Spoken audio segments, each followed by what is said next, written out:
Welcome to our video journey where we explore the fascinating world of pronunciation, unraveling the mysteries behind each word and its usage.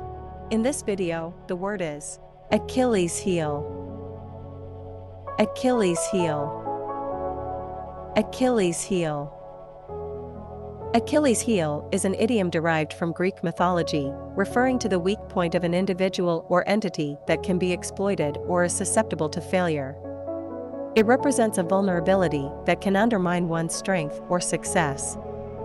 Here are some examples. Example number 1. His inability to perform under pressure is his Achilles heel as an athlete. Why Achilles heel is used in example number 1. Achilles heel highlights the athlete's significant weakness in pressure situations. Example number 2. The outdated cybersecurity system is the company's Achilles heel.